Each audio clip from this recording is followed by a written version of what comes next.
Welcome to Bottles and Bites Without Borders, where every sip and every bite tell a story. Rob is your host. Each week, he will take you on a delicious journey, from vineyard tales and distillery secrets to culinary traditions. So, grab a favorite drink, a plate of something tasty, and join us for another adventure with Bottles and Bites. Hey everyone, welcome back to the podcast. Thanks for stopping in for another episode. Is bourbon back? I mean, is it actually back?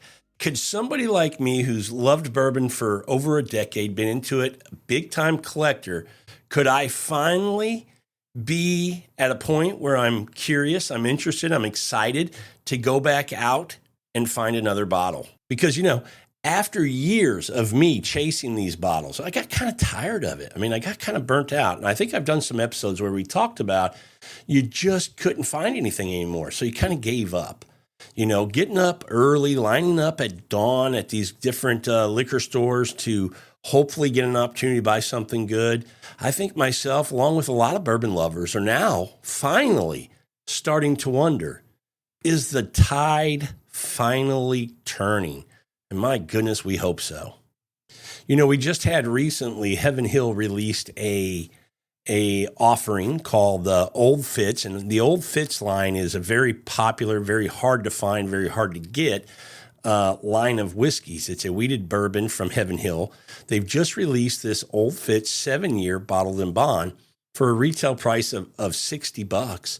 And this is supposed to be on the shelf all the time. It's supposed to be a shelf item now. That blew me away. That is such cool news. And then you follow that up with Buffalo Trace releasing and announcing that Eagle Rare 12-year. You think about Eagle Rare, you got this 10-year at 90 proof that's on the shelf, not even on the shelf, that's available if you can find it. They've now got another Eagle Rare in that lineup that is 12-year, and we've upped the proof points by 5, so we're at 95 proof, and it's being released nationwide. But the excitement becomes from the fact that they are also saying this is a shelf item. This is going to be on the shelf. So we get really excited as bourbon lovers because for over a decade now, major distilleries have been, working on and now starting to finish these $1 billion expansions that they've been doing, updating their or increasing their rick houses and increasing production and, adding new columns and all of these things. So we're starting to wonder, are the dark days of empty shelves and these crazy, insane secondary prices, could they start to be behind us? Could the sun start to come out for us bourbon lovers? Because for the last decade, or at least I would say, the boom started, it got crazy 15 years ago. I would say, 7 years to a decade. I would say it's been, very hard to find bourbon. If you went back 15, 20 years ago, bottles that are never seen on a shelf 15, 20 years ago just sat on a shelf. There were some offerings from, one that comes to mind would be Wild Turkey, some Wild Turkey offerings, just their standard 8-year 101 that used to be on the shelf, a 12-year 101 just used to sit on the shelf. Those got called Dusties. They got that name given to them because they sat on the shelf. They didn't move. There was no interest in them. And what'd they do? Well, they collected dust. But about 15 years ago, that all changed. And, I wish I knew exactly why it changed. I don't know why it changed. I will tell you, that is the same time that I started getting into whiskey. I was a beer and wine guy, and a buddy of mine started drinking whiskey. He was mixing, believe it or not, it was Crown Royal Canadian whiskey with some Coke. And he's like, you ought to try it. And I entered, and I think a lot of people enter that way. You go with this bourbon or some kind of whiskey and Coke. Maybe then you go to on ice, and then eventually you get to, the journey is you're going to get to where it's neat. You're drinking the whiskey, the bourbon neat. And that's where I was 15 years ago. But quickly, when you get into this and your palate starts to appreciate and can handle the bourbons that you're drinking, meaning the proof sometimes, you quickly fall in love with this spirit. I mean, bourbon is a one, it's an American spirit, right? It's made right here in America. It's our spirit that we're known for as Americans. And it's absolutely delicious. It's great. It's really good. So getting into it, getting excited about it wasn't hard to do. I don't know what triggered it. I've heard a lot of stories that it was this kind of, we went through the 70s and 80s where clear spirits like gin and vodka took over for a long time. And it was a really, a hard time for the bourbon community during those decades. But you get to the end of the 90s and into the early 2000s, and bourbon started making this comeback. And a lot of it was accredited to, you started seeing these offerings like Blantons and different things in movies, in TV shows, being referenced, celebrities drinking them. And it just, I think, just kind of created this buzz around bourbon again, created some curiosity from probably a lot of us who had never drank bourbon. It used to be our granddad's drink of choice. And then, when we hit those decades I spoke about, it went away. And I think it just created this kind of curiosity. I think the other thing that helped it was bartenders, again, with those clear spirits back in the 70s and 80s. It was because of cocktails that a lot of the classic bourbon cocktails went away. Therefore, you didn't need the bourbon. I think bars also with cocktails started bringing those back. So started bringing back, the Boulevardier and the Manhattan and the old fashioned, that's the traditional classic bourbon cocktail, I would think. And there's others, but I think bourbon also made a comeback in the bar community. Bartenders started liking making drinks with again, bringing back the classic cocktails made from bourbon, and people enjoyed them. So that's what I think. I'm not a history buff on where this started, but I think that's kind of how it all started coming back into people's liking and appreciating bourbon. Then you combine that with Facebook and social media, where we were in this, you go back 10 years and we're in this pretty good with Facebook especially. Maybe you didn't have Instagram and things like that at that time, but Facebook, and people are posting what they're eating and drinking. And you start seeing more and more people posting about bourbon and what they're drinking.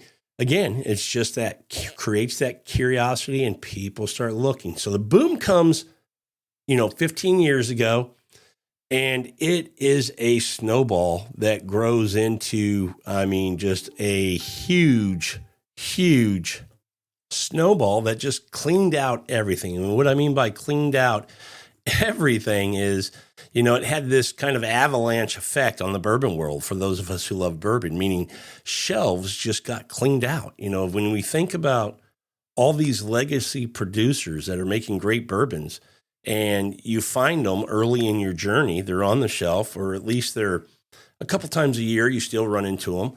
And then all of a sudden they're gone. They're just nowhere to be found, except on the secondary market. And now they're considered a premium bourbon. And this was the rise of allocated bottles. The distilleries, and I don't necessarily fault them, they're just reacting to the market, right? The market is going crazy over their bourbons. And so calling them a premium selection, limiting the releases of them, maybe bumping the cost, because that did happen.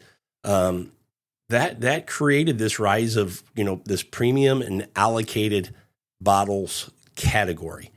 And that created the secondary market where, an Eagle Rare 10 years ago, 12 years ago, I was buying for, sub $30, $28, $29. And on the secondary market as recently in the last year, maybe year and a half, because it settled down a little bit, those were going for $150, just crazy. You would have bottles like George T. Stagg or William LaRue Weller that are retail $100 to $150 going for $500 to $1,000. And a lot of it was, perception, right? What people, the community thought about those releases, because they come out annually. So every year, bottles would come out and people would drink it. If they thought it was absolutely fantastic and wonderful, then on the secondary market, it was a crazy price. If they thought it was okay, it might be a more reasonable price because the hype wasn't necessarily there. But this is kind of how all this started with this bourbon boom. Well, that went on for, like I said, the last 15 years. But the last couple years, RISA data over the last couple years has shown that bourbon sales has plateaued, especially in the ultra premium tier, those allocated bottles that I was talking about. And I think that's, for a few reasons. One, I think people, like I said earlier, you couldn't find anything, so you stopped looking. And when you stop looking, you stop buying. Two, I think a lot of us who had been doing this for, 5 to 10 years in that craze, and then we throw in that time period, the COVID that was going on for a few years, in which, you weren't actually working, but your liquor stores were open, so you were shopping, built up a collection, a number of bottles that when you come out of it and you get back to kind of the reality of life, you go, holy shit, I got a lot of bottles. I don't really need to buy anymore. And so that you combine those kind of things, sales plateaued, they really started to level off. Now, some people in the bourbon communities thought, oh no, bourbon's dying. I have a different opinion. I think it's absolutely a great thing, not only for us as consumers, but I think it's good for the distilleries as well. And you might be going, well, Rob, what do you mean by that? How could that be good for the distillery if you're saying that bourbon sales have plateaued? And it's kind of because of what we were talking about. I think that, the distilleries needed time. As you heard me saying in the early on in the podcast, there's been these major expansions going on. They've been, investing billions into their properties to be able to produce more bourbon. And so they have more rick houses, they have second stills. They have all these things they've been doing to do this. It's been distilleries like Buffalo Trace, like Heaven Hill, like Wild Turkey, Four Roses, Jack Daniels, all have increased their capacity in the last, decade plus. So now what we're seeing is we're starting to see, that production that started happening, that product going into barrels and going into rick houses, and its availability being in this 4 to 12 year window. Well, guess what, ladies and gentlemen? We're in that window. We're starting to see things start to happen. And I think the example was the first two I listed, which was the Old Fitz 7-year bottled and bond that's been released, and now this new Eagle Rare 12-year. And this isn't just hype. This isn't just marketing to try to get us, to go buy another bottle of bourbon. This is real. I mean, this is measurable. This is capacity growth. They have this. So with all this production, of course, they're going to have more product to put on the shelf. And with where we are in this plateau, not selling as much, we should start to see some more things on the shelf from various bottles. And I think we've seen that. I think if you've been in the bourbon community for the last few years, the last decade or whatever, we've seen bottles that were always just a standard offering on the shelf disappear, but now start to show back up again. I think of McKenna 10-year single barrel. I think of Heaven Hill bottled and bond, just as two that kind of come to mind quickly. Do I think that we're going to start seeing, in the next few months, the great bourbons that we hunt for on the shelf right now? No, it's going to be some time. Again, we have this, period of time where these bourbons aging are going to be available, and we're in the beginning of that. So when we think about some offerings that take, 12, 15 years to get to that point, we're still a few years away from that. But I think this is a great sign. I think seeing the new Eagle Rare come out, especially from Buffalo Trace, I think, and the announcement that came with the announcement of the release, the announcement that this is going to be a standard lineup, in their standard lineup. This is going to be an ad. It's not a special release. I think that's great. Now, some of you might also be asking, well, what does that mean for the Eagle Rare 10-year? Is that going away? Everything we've been told so far and have read and have heard is no. Both of these bourbons will stay in the lineup. And you might be going, okay, well, why would they do that? I mean, again, it's an illustration that they have enough bourbon, first of all, to do that. And secondly, they really feel like there's a noticeable difference between both products, the 10-year and the 12-year, which is exciting. I've not had it yet. I've not gotten a bottle yet. But it gets to the point of creating some excitement again because now, I've said before on episodes, I'm not that interested in hunting bottles anymore. I'm kind of excited to try to get this bottle because I'm really curious. Because if there's this difference that I think there has to be in order for them to keep both products on the shelf, it's got to be really, really nice, really noticeable. Now, we do know, 10-year to 12-year, we've got 2 more years of age, right? We've got a proof bump from 90 to 95. And, there was this speculation for a long time that they were going to up the proof, but everybody thought it was going to be on the 10-year, and that was going to be the big change. And everybody thought it was going to be 101 proof because that's what the 17-year is. So it was interesting that they didn't actually take it to 101. They took it to 95. But I have seen one person who had a bottle of this who've already has given me their thoughts on it. And they say it's a noticeable change. And the proof point on this is they felt, and this is a whiskey person, in the right spot, that it really hit home. So this is, another example of master distillers knowing what they're doing. I'm sure they played around and maybe had some thought, should we hit that 101 proof? But, they hit this 95 point, went, that's it. That's where we need to be. So, this is also, like I said, this nationwide release. Now, that's very vague, I know. But I would say, you don't make an announcement that it's a nationwide release unless you're going to have a decent volume, a decent amount of these bottles going into, almost all the states across the United States. Otherwise, you're kind of, misleading me, and I'm going to be pissed about that. So them making that statement, I think, is a great sign. I also say that to say, you're going to see folks get it first, and you're going to see them still use what I talked about earlier, this secondary market to put these bottles on. And I've already seen it. I've already seen some people get these bottles of Eagle Rare 12, and you'll see it on secondary. I think the first one's listed for around $600.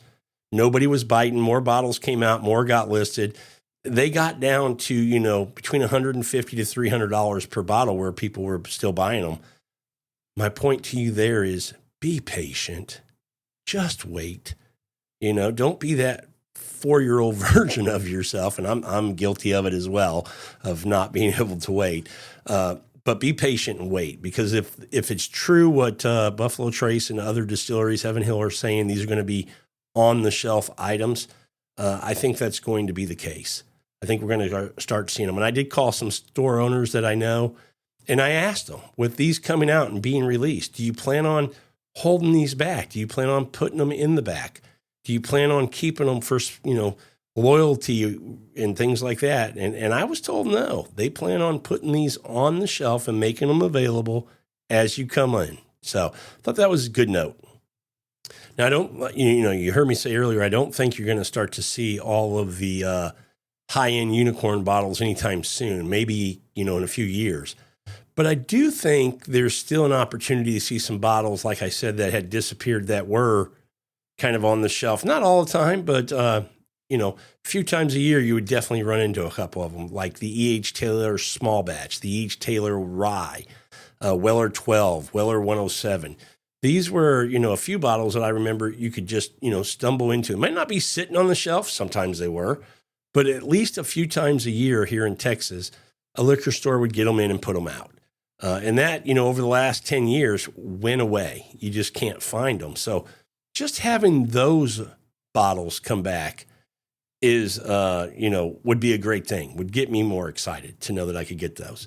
It does also make me wonder, could we see anything else with another version of Weller 12? They've added to this Weller lineup multiple times, with CYPB and single barrel, and full proof.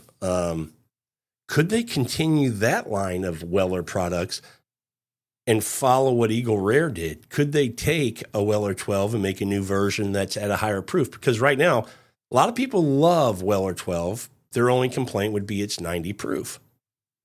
So if they took Weller 12 and made it even the same as Eagle Rare 95, or maybe took it to 100 proof, again, another way to create some buzz, some excitement, some, guys like me wanting to hunt again. Those are things that would probably interest me, especially if I knew, when they got released, I had a decent chance to find one in a store.